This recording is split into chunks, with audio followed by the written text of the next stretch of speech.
शिव परिवार की यह विशेषता भारतीय दर्शन और संस्कृति में सह अस्तित्व और समरसता का प्रतीक है।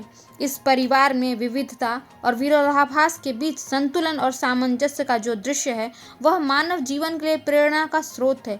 यह दिखाता है कि भिन्न भिन्न प्रकृतियों और पृष्ठभूमियों के लोग, चाहे वे कितने भी विपरीत क्यों न हो, प्रेम, करुणा और सहिष्णुता के माध्यम से साथ रह सकते हैं।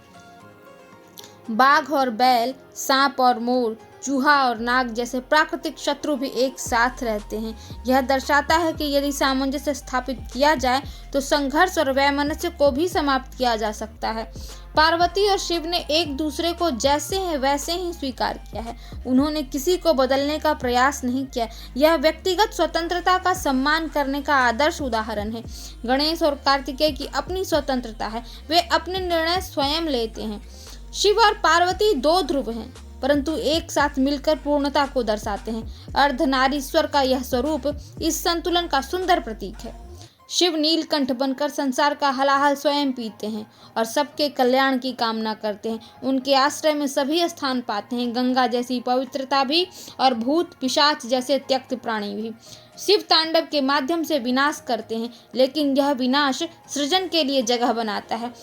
यह सृजनात्मक ऊर्जा और विनाशात्मक शक्ति के बीच संतुलन का प्रतीक है। शिव परिवार यह सिखाता है कि जीवन में प्रेम, करुणा और स्वीकार्यता से हर प्रकार की विषमता और विरोधाभास को संतुलित किया जा सकता है। यह आदर्श परिवार मानव जीवन के हर पहलू में सहिष्णुता, समरसता और सामंजस्य की शिक्षा देता है। यही शिवत्व है जो हमें अपने भीतर के द्वेष, असमानता और अहंकार को मिटाकर एक बेहतर समाज बनाने की प्रेरणा देता है। हम सब शिव जी को बहुत मानते हैं, उनको आराध्य समझते हैं, उनकी पूजा करते हैं, तो उनके जीवन से हमें जो सीख मिलती है उसे भी हमें अपनाना होगा।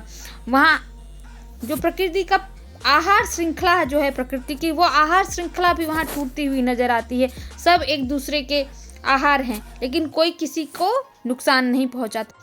तो हमारे जीवन में भी यही लक्ष्य होना चाहिए। हम सब मनुष्य हैं, एक दूसरे का भला कर सकें इतनी क्षमता हमारे भीतर नहीं है, लेकिन हाँ, हम किसी का अनिष्ट न करें, किसी के लिए कुकामना न करें।